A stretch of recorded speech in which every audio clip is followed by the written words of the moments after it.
All right, we should be just about in with the Zoom loading that occurs. So I'm going to say an official good morning. My name is Dr. Elizabeth Johnson, and I serve as the provost at American Public University System. It is my absolute honor to introduce this morning's keynote speaker, Dr. Robert Zubrin. Dr. Robert Zubrin is president of the Mars Society. Formerly, he was president of Pioneer Astronautics, an aerospace R&D company that he founded in 1996 and led for 27 years. He holds a master's degree in aeronautics and astronautics and a PhD in nuclear engineering from the University of Washington. Dr. Zubrin is the author of 20 patents and over 200 published technical and non-technical papers in the field of space exploration and technology. In addition to his many technical publications, Dr. Zubrin is the author of 12 books, including, Daniel, did you need something? With the mouse, but am I sharing the screen or are you? Yes, you are sharing it. I apologize, everyone. We're working through some technical difficulties. I'll get right back into Dr. Zubrin's bio. Daniel, can you confirm that we're all set? Yes, we can continue. Thank you so much. I'm going to continue your bio now. I apologize for the delay. In addition to his many technical publications, Dr. Zubrin is the author of 12 books, including The Case for Mars, How We Shall Settle the Red Planet and Why We Must, published by Simon & Schuster's Free Press Division in October 1996. The Case for Space, How the Revolution in Space Flight Opens Up a Future of Limitless Possibility, published by Prometheus Books in 2019, and The Case for Nukes, How to Beat Global Warming and Create a Free, Open, and Magnificent Future, published by Polaris Books in 2023. In his capacity of president of Pioneer Astronautics, Dr. Zubrin served as the principal investigator of over 50 research and development projects in areas including spacecraft and launch vehicle propulsion systems, Mars and lunar in situ resource utilization technology, EVA life support and propulsion, and robotic exploration systems. As a leader of the Mars Society, he led the construction of 2 Mars analog research stations, one in the Canadian high Arctic in 2000, and the other in the American desert in 2001. And he's overseen a program involving over 200 simulated Mars exploration missions at those stations since. Please join me in welcoming Dr. Robert Zubrin for his keynote presentation titled The Case for Space. Welcome. Thanks for inviting me. Okay, so should I just begin? Yes, that please would be go wonderful, ahead. Please. Yes. All right.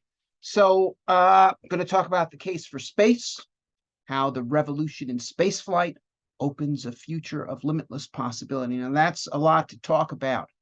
The case, the revolution, and the future. And I won't be able to address it all in a talk of an hour or so, or frankly, any of it adequately in a talk of an hour. But if you do find what I have to say interesting, I have a book that I've written with this very same title that you can get on Amazon.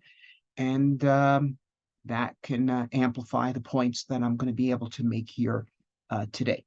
So let's start with the revolution. Next chart. Okay, so what you're looking at here is something that some of you may have seen when it happened, because this is not that long ago. This is February 2018. This is the launch and landing of the Falcon Heavy launch vehicle. And this was just a remarkable thing. Actually, if you know the backstory, it's more remarkable because around 2010, the Obama administration chartered a Blue Ribbon Committee headed by Norm Augustine, the former head of Lockheed Martin, to figure out if a moon program was possible. And they came back with the answer, no, not within the financing that was being discussed, because the heavy lift vehicle alone would cost $36 billion to develop, according to them, and take at least 12 years to develop. And Elon Musk went to them and said, no, I can develop you one in a much shorter amount of time than that at much lower cost. And they blew him off. You get lost, not going to happen. But he went and did it. And in 6 years, he developed this system at a development cost of $2 billion, not $36 billion. And the development in 6 years instead of 12. And furthermore, the cost per launch is vastly less because the vehicle is over 90% reusable. And so what he managed to do with this was not only prove that it's possible for a well-led entrepreneurial team to do things that it was previously thought that only the governments and superpowers could do, but do it in a fraction of the time at a tiny fraction of the cost, and even do things that they had deemed out of the question, such as launch vehicles that come back and land at the launch site. These two rockets you see here on the right are not taking off, they are landing and instead of being crashed into the ocean as was previously accepted as necessary. And this has set off an entrepreneurial space race. Next chart. Okay, and yes, you've undoubtedly heard that, Jeff Bezos of Blue Origin, of Amazon fame, has his own company, Blue Origin, and there's some other rich characters who are doing this kind of thing, Richard Branson, but not just billionaires. What you're looking at here is the launch to orbit of a company called Rocket Lab, which is now launched to orbit 40 times. And this company was not done by a billionaire with money to burn. This was done by working engineers who managed to find investors, real investors, people in it for the money. And they've reached orbit. And New Zealand doesn't even have a space program. And yet it has reached orbit through this entrepreneurial team. And in fact, they are preparing to send a probe to Venus. So this is a remarkable thing. And I should add that as a cost of a consequence of SpaceX introducing mostly reusable rockets, the cost of space launch, which was steady from 1970 to 2010 for 40 years, it hung in there at $10,000 a kilogram to orbit, almost as if that was a law of physics. Since 2010, it has crashed down to $2,000 a kilogram, factor of 5 reduction in just a decade. And what this is doing, this is causing a lot more people to want to do various things in space. Next chart. And a whole bunch of business plans that were not feasible before become feasible once you have cheap space launch. And furthermore, there's something else helping it along, which is the advance in the electronics and cyber technologies has made it possible now to build satellites that weigh 10 kilograms that could do what previously it took 1,000 kilogram satellite to do, and also cost less than 1/10 as much, or even 100th as much. And in consequence, a whole bunch of a lot more launches are happening.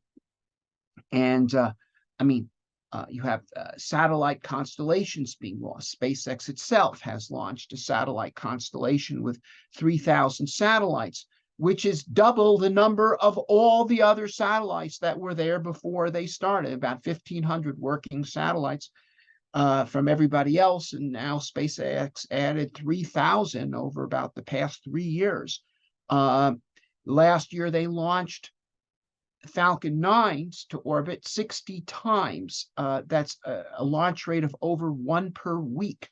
The Space Shuttle program, NASA's program, had hoped to achieve 40 per year, never actually got more than 8 per year. Yet SpaceX has exceeded the dream of the shuttle program and greatly exceeded the reality. Now, the cheaper space launch gets, the more space launches there will be, and that then helps space launch get even cheaper because of volume.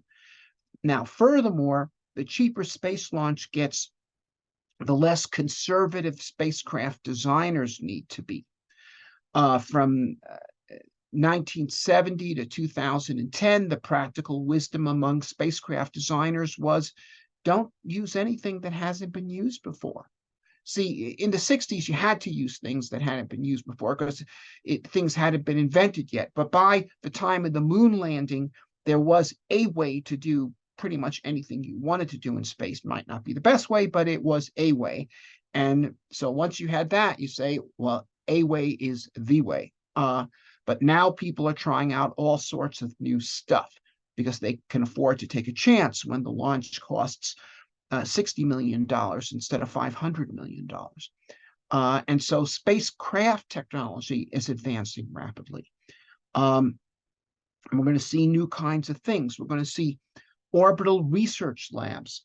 This was a concept that NASA actually advanced in the 80s. So they said, we're going to have the shuttle, we're going to have a space station, and people will be able to go up and down to the space station and do research on orbit, taking advantage of hard vacuum and zero-G experimental conditions, which can be used for a lot of interesting things.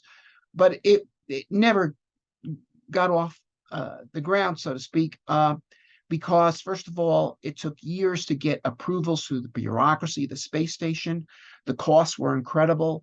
And also, nobody in the commercial world really wants to do commercial research in a lab that is being visited by people who are not part of your company. And in the case of the International Space Station, not even part of your country. So that never happened. But now, if you can launch a space station for $30 million instead of $30 billion, well, that's not beans, but that's an amount of money that is well within the budget of a Fortune 500 company. So there are actually 3 orbital research stations, projects currently funded that are being developed. And that's just in the West. There's probably several more in China. And I should also add that anything, for instance, Musk does is going to be copied in China. There are 5 companies in China that have investment that are working on making clones of the Falcon 9, and several of them will no doubt succeed because the laws of engineering are the same for everyone. So we're not looking at a situation where one person can corner this market. And this is why, in fact, Musk is moving ahead right now to create a vehicle he calls the Starship, which has double the capacity of the Falcon Heavy, 5 times the capacity of the Falcon 9, and which is not partially reusable, but fully reusable. And if this vehicle is successful, will bring down the cost of launch by another factor of 5. And so we've gone from 10,000 a kilogram to 2,000 a kilogram. We're going to be looking at several $100s a kilogram once Starship is flying. And if Starship works, there'll be Chinese knockoffs of that as well. Next chart. And this opens up the possibility of radically new kinds of markets for space launch, including intercontinental travel. You know, a few years ago, and for quite some time, there was about 100 launches to orbit every year. As a result of SpaceX cheapening things, last year there was 200, and we're headed towards 300. But there are several hundred intercontinental airplane flights every hour, not every year. And if space launch can get a chunk of that, not every run, no, but, you know, Los Angeles to Sydney in less than an hour, whatever, then we're talking about a couple of order magnitude expansion in the number of launches. Now, and that will once again introduce mass production into space technology. You know, the typical rocket engine, even, you know, the rocket engines that are very similar to the space shuttle engines that are currently being used on SLS, these things cost $100 million each. That they are actually less complex than a mid-sized car in terms of the engineering, and yet they cost whatever, 4 to 5 orders of magnitude more, because they are being produced in numbers of ones and twos instead of in millions. So as the number of launches increase, all the components that go into space launch vehicles and spacecraft will all become much cheaper. Now, there's another factor here, which is the fact that we have reusable launch vehicles will mean that very soon there'll be a secondary market for used launch vehicles. Now, that has not been a thing. I mean, they just, you can't buy a used Titan or Atlas or Saturn V. If they're used, they're gone. Okay, but there's already plenty of used Falcon 9 first stages and some used Falcon Heavy first stages, and pretty soon there'll be used starships and used Chinese knockoffs of starships.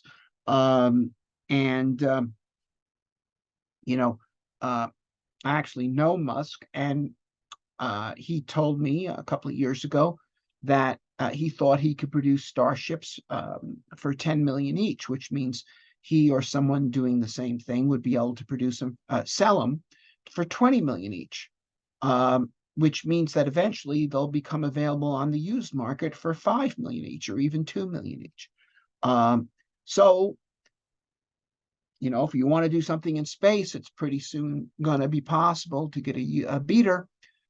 Just like if you can't afford a used car now, a new car now, new cars are pretty pricey, but you don't have that much money. Even people of very limited means have been able to get themselves some wheels by picking up a used car. And that's going to be possible with rockets as well. Next chart, please. Okay, so what you're looking here is a NASA plan for a moon mission. This was actually done during the Trump administration, and this is, I won't even go into the details here, but you've got 4 launches per mission, about 6 rendezvous per mission, about 4 different spacecraft, and about 20 different ways this thing could fail if any one of these series of complex operations had to be done. Now, why did they come up with this moon plan? If you've studied the Apollo mission, it was much simpler. It involved 1 launch vehicle and 2 spacecraft, the command module and the capsule, and the lander. That's because, unfortunately, the NASA program has become a vendor-driven program, not a purpose-driven program. Apollo was a purpose-driven program. It didn't have a scientific purpose, but it had a geostrategic purpose, which was to astonish the world with what free people could do by beating the Soviets to the moon, and it did exactly that. And NASA's science missions in general are purpose-driven, but the human spaceflight program has become vendor-driven. That is, they don't spend money to do things, they do things in order to spend money. And so that leads to very inefficient plans. But next chart. Using some of these commercial capabilities and adopting a purpose-driven approach, a moon base could be built much cheaper and much simpler. And you see, if you run a private company, you don't run it to please your vendors. I ran an aerospace company for 27 years, and while I made use of vendors, of many of them, I didn't try to maximize what I spent to my vendors. I tried to minimize it, and that's what any private company would do. But the government, if it gets into a situation where it feels it needs to increase the number of constituents that support it, goes in the exact opposite direction. And that's why you get the vendor-driven program, where you're doing things in order to spend money. But if you're not doing things in order to spend money, you can make use of these new capabilities to do very efficient things. And so we will see commercial human missions to the moon. And next chart. let's skip this one. Next chart. And Mars. And of course, this is Musk's goal, and it can enable human exploration missions to Mars, and ultimately human settlements of Mars. Now, they're trying to get Starship ready for a second try at launch, and once they get regulatory approval, they will do it, and this could take some more months. And my guess is their second launch will also fail, but further into the flight profile. And then they will try again, and maybe they'll succeed that time. But Musk's whole methodology is to build, fly, crash, fly again, crash again, each time fixing what caused the previous failure until he pushes his way to success. And so I think Starship flights to orbit will be a reality by 2025. And if that's the case, and, we could have a new president in 2025, and if Starships are a reality, delivering 100-ton payloads to orbit, which is comparable to the Saturn V moon rocket, but perhaps 3% the cost because it's reusable. I think, President Haley will turn to her advisors and say, look, this guy wants to go to Mars. He's got the ships. If we got together with him, could we have people on Mars by the end of my second term? And the answer is going to be yes. And but will it cost $1 trillion? No, we could probably do it within NASA's budget. We already have a transportation system here. There's some other things that are needed to be sure: surface systems, surface power systems, systems for making the return propellant on Mars, which, by the way, is the key to a human Mars mission. Mars has got a carbon dioxide atmosphere and plenty of water, ice, and with those two things plus nuclear power, you can make methane oxygen rocket propellant, which is the propellant that the Starship uses. And if you don't have to bring your propellant to Mars, everything becomes much simpler, because that's the biggest amount of mass that you'd be shipping to Mars otherwise. So the key is live off the land. Methane oxygen engines are compatible with the propellants we can readily make on Mars, and that's how it will be done. And so once again, if all NASA has to do is a few billion a year to make all these miscellaneous surface systems, we could have a public-private partnership, and we could have humans on Mars within about a decade. Now, it has to be said, it's not a sure thing that Starship will be successful. It could fail due to a technical glitch, somebody crosses a wire. A lot of things could cause it to fail. It could fail because Musk skates off the edge of the ice. He is a risk taker, and he takes risks in many spheres: the political sphere, the regulatory sphere, you name it. Or he could simply get diverted into some other activity, like Twitter. But if that happens, if Musk should fail for any of those reasons, there's going to be a whole cohort of people behind him at this point who are hot on his trail, duplicating what he's doing. So it will take a bit longer. I mean, if we have to wait for the Rocket Lab to create their own Starship, or someone else, it could add another 10 years to the schedule. But we're talking about humans to Mars in somewhere between the early 2030s and the mid 2040s, depending upon how things work out. But it's on its way. Next chart. And then ultimately, though, settlement. Because Mars is the planet, it has on it all the materials needed to support life, and therefore human civilization. And if we can go to Mars and learn how to develop the technologies that can turn those materials into resources, because there's no such thing as a natural resource. It's only natural materials. It's technology that turns materials into a resource. Okay? Land wasn't a resource till people invented agriculture. Oil wasn't a resource until people invented oil drilling and refining and things that would run on the product. If you went to Napoleon Bonaparte's general staff and they were thinking about invading a country and they were trying to list the natural resources, they wouldn't have listed the oil, let alone the aluminum, which was unknown to science until 1820, or uranium. Okay, these things become resources because of technology. And Mars has all the materials. We just need to develop the technology. There'll be plenty of resources on Mars once there are resourceful people there. And once it becomes cheap enough, I mean, look, if somebody can pick up a used Starship for $5 million, the Starship could transport about 100 people to Mars. That works out to $50,000 a ticket, which is not, and that's buying the ship and keeping it for starter housing on Mars, or local transportation on Mars, or even for asteroid mining.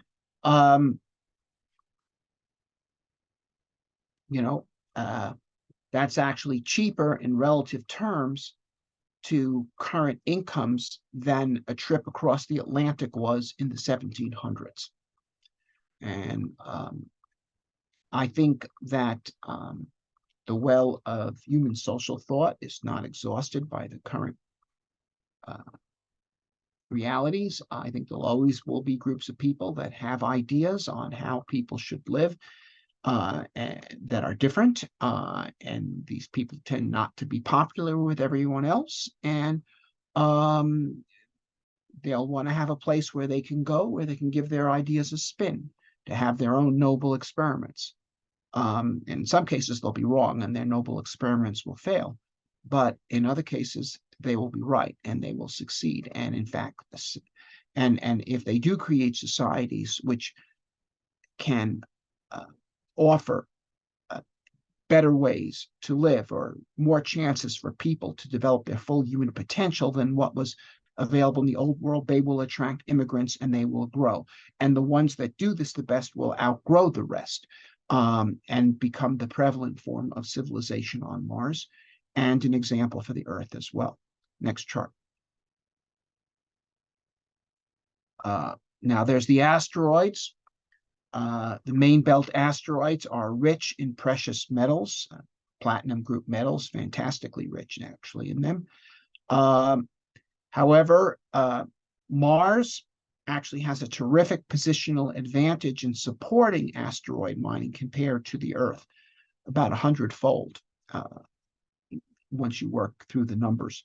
And the way you make money in a gold rush is not by mining gold, it's by selling blue jeans to gold miners. That's why there's a San Francisco. That's why there's a Seattle. And Mars will be to the asteroid miners what San Francisco was to the 49ers. And so the development of the asteroids will also create a commercial benefit for Mars. The other, by the way, benefit that Mars will have, I can think of 3 sources of income for a Mars colony. One is supporting asteroid mining. Another is IP. The Mars colony will be a group of technologically skilled people in a frontier environment that forces them to innovate. And so they will. And, the main benefit that America actually has delivered to the world has, well, it wasn't a spice route to India as Columbus proposed, nor was it Aztec gold as was actually obtained by the Spaniards, or cotton or anything. It was inventions, a horde of labor-saving inventions, and inventions relating to transport. And British invented the steam engine. We invented the steamboat because the rivers of America were its first highways. We needed steamboats. We created them, and telegraphs, and centrally generated electrical power, light bulbs, recorded sound, motion picture, airplanes, nuclear power, computers, the internet, and the iPhone. This is, and modern agriculture. The Martians will make inventions in all these areas in the IP, that is in areas of labor-saving machinery, in power generation, in biotech, because they'll have very limited agricultural space to be forced to grow crops in greenhouses. And these sorts of things will be licensed on Earth. And then finally, once you have a Mars colony, you can do real estate development, because land has to be developed to be sellable. And if you're there already, you can be the one developing. Anyway, let's go on. Next chart. And then there's the outer solar system. Now, what does the outer solar system have? It has something called helium-3. There's no helium-3 on the Earth. There's a little bit on the moon, but there's vast amounts of it in the atmospheres of Jupiter, Saturn, Uranus, and Neptune. Jupiter has too much gravity to get it out of the atmosphere, but Saturn and beyond you could with the right technological approach. And helium-3 is the ideal fuel for use in fusion reactors. Now, fusion has been something with a lot of promise but slow progress for some time. But next chart. Not due to Musk directly, but as a result of his example of the power of entrepreneurial approaches to space exploration, there is now a whole raft of entrepreneurial fusion power companies that have gotten funded. And we're talking about funding of, in one case, $800 million, another $500 million. These are amounts larger than the US government fusion program. And these people are racing ahead using innovative approaches. And while the official international governmental fusion program known as ITER is proceeding at an absolute snail's pace, they started it in 1985. They won't even turn it on until the 2030s. These machines are being built. They're being tested. And I believe they will create workable fusion ignition systems this decade. Once again, Musk is not doing any of this himself. He's not a fusion guy. But the example of that it was possible for an entrepreneurial team to vastly outperform the government convinced investors that perhaps the same was the situation with fusion, that the main problem wasn't technical, but institutional. And so this is underway. And next chart. And the thing you need to know about fusion power is it's not just another way to make juice come out of the wall outlet. I mean, that is true. It could, and it will. But there's more to it than that. Fusion power is a new kind of power. And just as, for instance, nuclear fission has just been one of many power sources for utility power, it's uniquely advantageous for powering submarines. The best submarines are nuclear submarines. They can do things that diesel-electric submarines simply can't do, like cruise around the world underwater, instead of having to come up every day or two to recharge the battery. And similarly, fusion rockets have a unique province because a fusion rocket could get an exhaust velocity of 7% the speed of light, which means a fusion rocket could get up to about 10% the speed of light. We're talking about a beginner's capability for interstellar travel. That's where this is going. All right. So next chart. And then finally, as we develop these much more powerful energy sources, and I should add, by the way, that Mars itself, using deuterium, which is second best fuel for fusion, it has 5 times the amount of deuterium per unit water as the Earth does. But people are going to want to take these worlds, and what you're looking at here is a painting depicting how Mars would look from space after it has been terraformed. Okay, it will have oceans. It once did. Mars once had oceans in the distant past. Then it got cold, and it all froze. The water is still there as ice. You warm Mars, and we know how to warm planets. We're doing it on Earth right now. Not quite the right thing to do for Earth, but it's just the right thing to do for Mars. And if we were doing global warming with intent as opposed to by accident, we could do a much more effective job. And humans will be able to transform Mars into a living world. And this is really humans following the footsteps of earlier forms of life, because life, the basic quality of life is that it transforms barren environments into fertile ones. life works to make the world more friendly for it. And the early Earth had no oxygen in its atmosphere. The oxygen in the Earth's atmosphere is an artifact of life. The soil on the continents is an artifact of life. And no sooner does any barren place appear on Earth than life transforms it into a fertile one. Think of Hawaii coming out of the Pacific Ocean. Okay, initially just bare basalt. And birds fly over and drop seeds. The place becomes lush. Polynesians show up and let loose pigs, so there's something good to eat. Europeans show up and build swank hotels, so it's a nice place to check in. This is what we do, and this is what we're going to do on Mars and on worlds. When we reach worlds going around other stars, the odds are heavy that they will not initially be optimal for us. We will optimize them. And so our goal is not just to bring life to Mars, but to bring Mars to life. That's what this is about. Next chart. Now, why is this all so important? There's a lot of other things going on in the world today. Just as I might add, there were a lot of things going on in the world in 1492.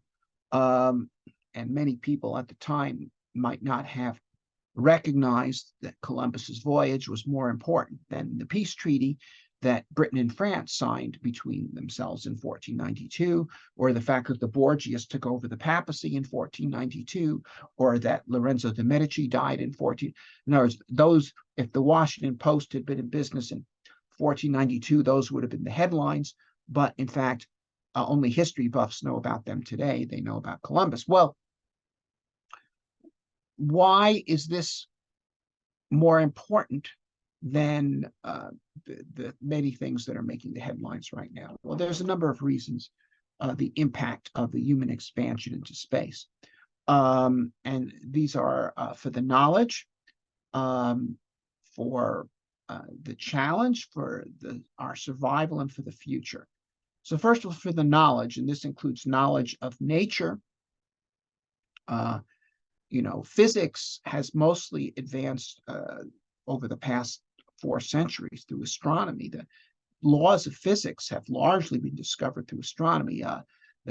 Newton's laws come from the laws of planetary motion, and therefore classical physics. Much of electromagnetism, relativity, nuclear fusion were all discovered through astronomy, and there's no better place to do astronomy than space. And with launchers like Starship, we will create giant astronomical observatories in space and perhaps discover new laws of physics that we are unaware of today.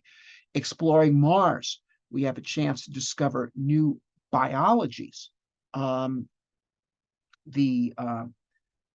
Because all Earth life uses the same biochemical system, the same DNA, RNA system of information, it's not clear that that is what life has to be.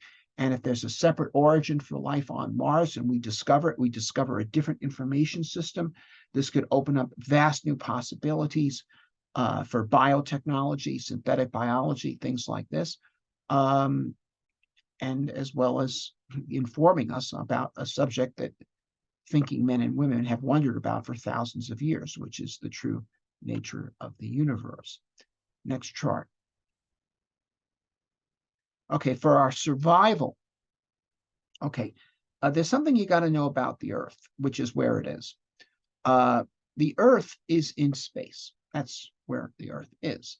And like everything else in space, it's moving around under the influence of gravitational forces, which actually result in everything moving in space, moving really fast. And so the Earth is currently whipping around the sun at 30 kilometers a second. And everything else that's going around the sun in our neighborhood is moving at similar speeds, except not always in quite the same direction. So we're playing bumper cars, okay, going around the ring with our bumper car, but traveling not at 10 miles an hour or whatever that the kids' bumper cars go at, but at 30 kilometers a second. And so when the cars crash into each other, as they inevitably do, there is quite the impact. And now you're aware that, of course, one of these impacts was responsible for the extinction of the dinosaurs. But that was not the only such impact. These things are happening all the time. And in fact, we had a sizable one in December 2018 over the Bering Strait. A small, very small asteroid entered the Earth's atmosphere and exploded there with a force about 10 times that of the Hiroshima bomb. So that was just a few years ago. Where were you in December 2018? If you happened to have been in an airliner crossing the Bering Sea, you would have been killed. Fortunately, no one was. But these things happen, and they're going to keep happening. And unless we become spacefaring, at which point we can take control of the flight traffic. So to be clear, I am not in alignment with the people who say we need to become spacefaring so that when the Earth is destroyed by an asteroid, that we have some survivors elsewhere. No, we're not going into space to desert the Earth. We're going into space to protect the Earth, because it's only by being out there that you can give these asteroids a nudge and make them miss. Okay, if you're far enough out, even the heaviest asteroid can be nudged to miss the Earth. But there's no way you can do it if you wait till they come here. Next chart. Then there is the challenge itself. I believe the challenges are healthy. They're healthy for individuals. They're healthy for societies. And if you look at this, this shows the number of science graduates in the United States at the bachelor's, master's, and PhD levels. And you'd also actually see a similar chart in high school levels. And what you see is that it doubles or even triples in the 60s during the Apollo program. And as soon as Apollo ends in 1972, the ascent stops. And in fact, it goes down relative to the number of college students, which is continuing to increase. This is because Apollo made space the great adventure. And what youth is all about is adventure. That is the spirit of youth. Youth wants to go where no one has gone before, to do what has never been done before. And what Apollo said to me, I was growing up during the 60s, is learn your science and you could be an explorer of new worlds. And that's what it said to millions of others, mostly young boys at that time. And as a result, we greatly increased the number of science graduates. Now, I happen to be unusual in that cohort in that I actually ended up working in the space program. Most of the rest of them ended up working in computers or synthetic biology, which is why, they all have more money than me, but still I had fun. Can't complain. But yeah, the people who made the computer revolution were the little boy mad scientists making robots and rocket fuel in the basement in the 1960s. And now in this day and age, a bold space program would actually have a much larger impact, because science and engineering today is open to women and minorities in a way that was simply not the case in the 1960s. So not only would we have tons of little boy mad scientists making rocket fuel in the basement, we have a lot of little girl mad scientists making rocket fuel in the basement, which is sort of scary. But what it means is tremendous progress would result from this. Next chart. Okay. Now then, finally, there is the question of the human future. Now, the future, there's two futures that are relevant here. One is the far future, the ultimate future. And I think if we do this, then, 500 years from now, there will be new branches of human civilization not only on Earth and Mars, but on thousands of planets orbiting nearby stars. New civilizations with new languages, new literatures, new traditions, new forms of society, innumerable contributions to science and technology, literature, philosophy, and histories, heroes, creating histories of great deeds that will be used to inspire people to do even more. And that is a vision of the future that is a truly grand future. And if you have it in your power to create something truly grand, you should.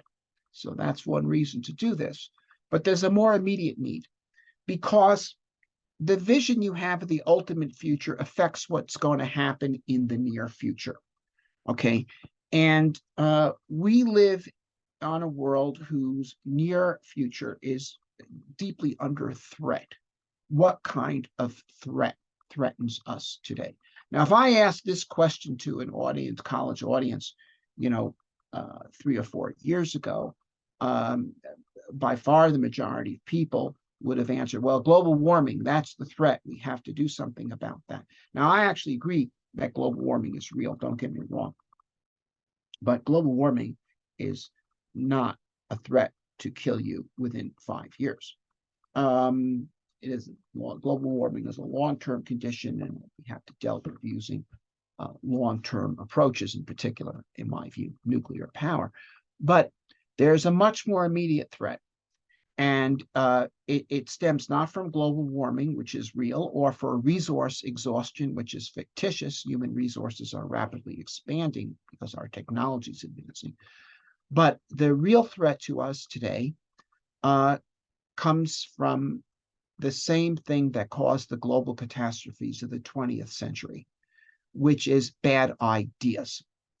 The catastrophes of the 20th century were not caused by climate change, and they were not caused by resource exhaustion. They were caused by bad ideas, and in particular, one bad idea that came in a multitude of forms, which is that there isn't enough here for everyone. And therefore, we must fight it out with them, because we have to take the resources from them, or we have to kill them before they come and take the resources from us. Okay.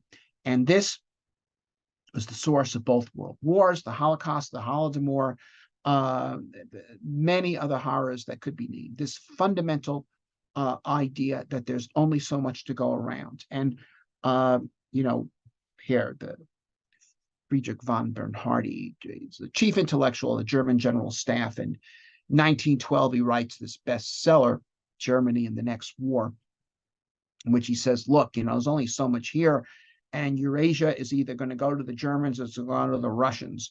So we're going to have to fight it out with them sooner or later. Should it be sooner or later? Let's make it sooner, because we can take them down now before they have industrialized. And so 2 years later, they used the pretext of the assassination of the Archduke to basically launch World War I. And then, quarter century later, Hitler, even more hysterical, the laws of existence require uninterrupted killing so that the better may live. Germany needs living space. It's all nonsense.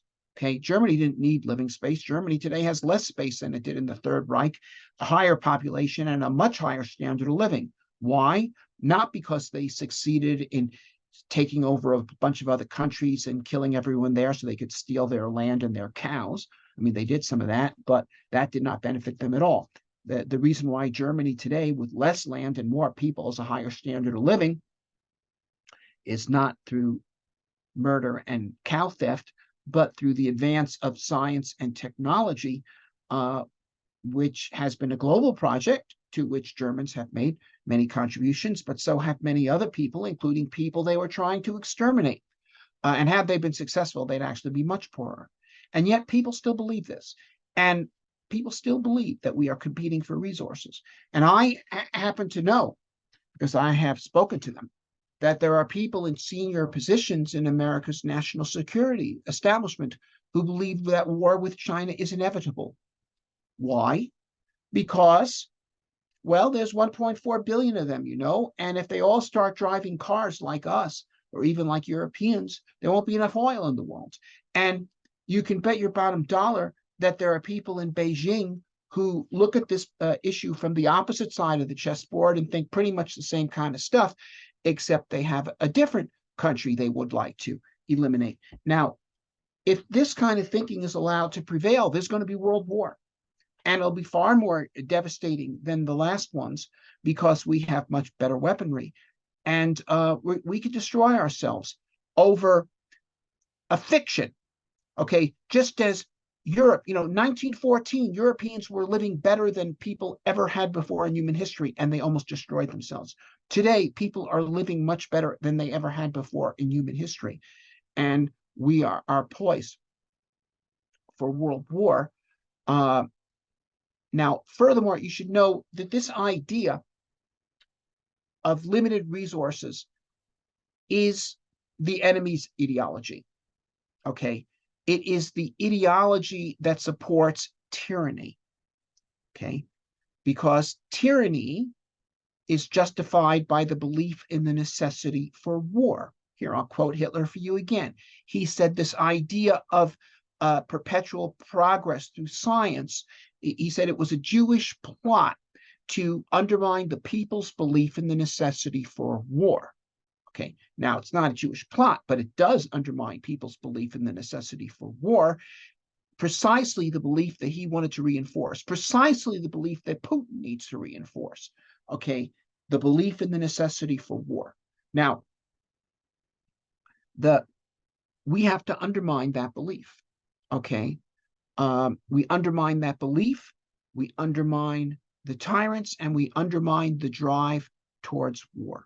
Okay, and because what point is there killing each other, fighting over provinces, when by working together we can open up planets? And that's the case for space. Next chart. And there's the book. So I'd be delighted to take questions. That was a powerful ending. Thank you so much. Much appreciated. We did have a couple of questions come in. One of the questions is from Mike Gray. He asks, do you consider NASA will become less relevant in leading space exploration as companies become more efficient? If so, what do you think might be some of the consequences of the privatization of space? Okay. Less relevant, it will remain relevant, but its role will be reduced somewhat. Okay, that is, instead of this being a one-man show, it's going to be an ensemble cast. But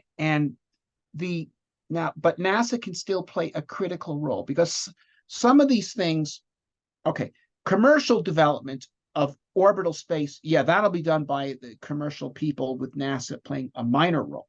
Okay, but if we're talking about planetary exploration and the initial stages of settlement, NASA's role will be important because in the initial stages, if the business plan doesn't close, business won't do this on its own. Okay, it will, of course, do it if it's doing it for hire. Now, the key thing here is that NASA be a smart shopper. Okay, that is, see, for the free market to function, free market's a great thing. It's driven all sorts of progress in the commercial realm. You have to have people free to compete for the customer, and you have to have the customer free to choose. Okay, and to choose on the basis of merit.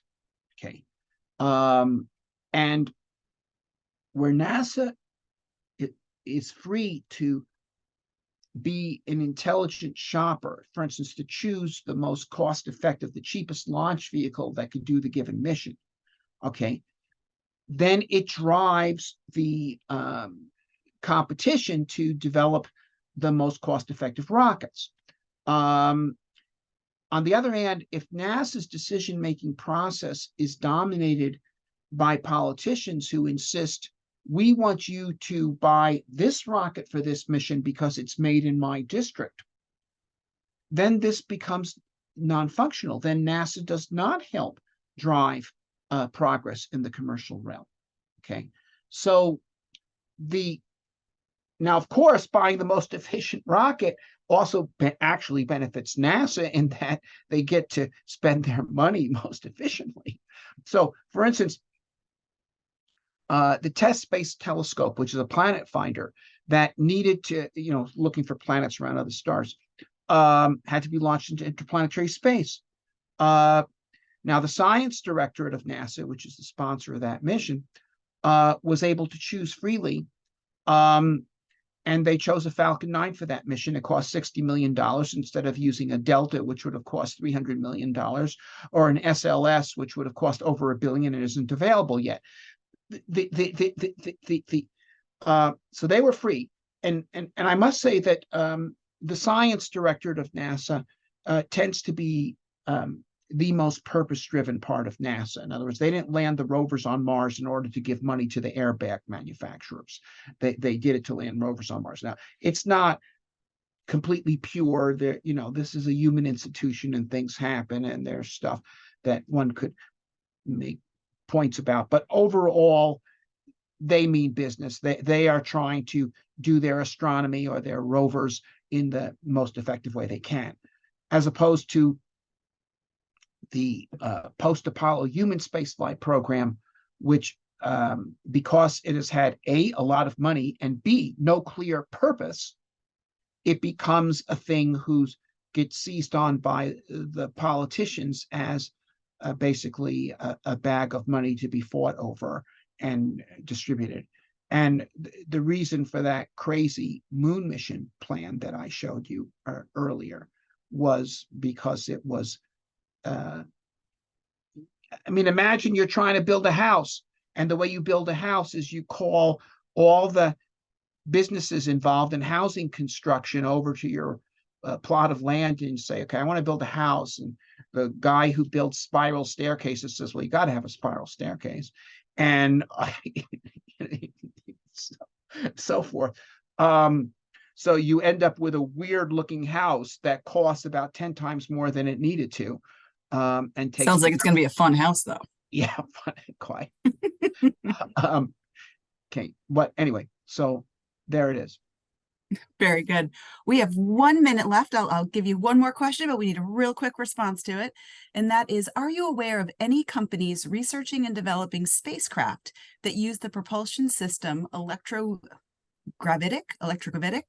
as observed in the unidentified aerial phenomena UAP? No. Well, there's your answer. Well done in the time we had left. Thank you so much for your time today. You've been an incredible keynote speaker. As a soil scientist, I appreciated that pull in of Hawaii and how you can take basaltic nothing and turn it into soil, and how that really does relate to what we would be doing with other planets. So that spoke to my heart. Thank you. Thank you. Truly appreciate your time today. It was my pleasure. All right. We'll see you all at the next forum. Okay.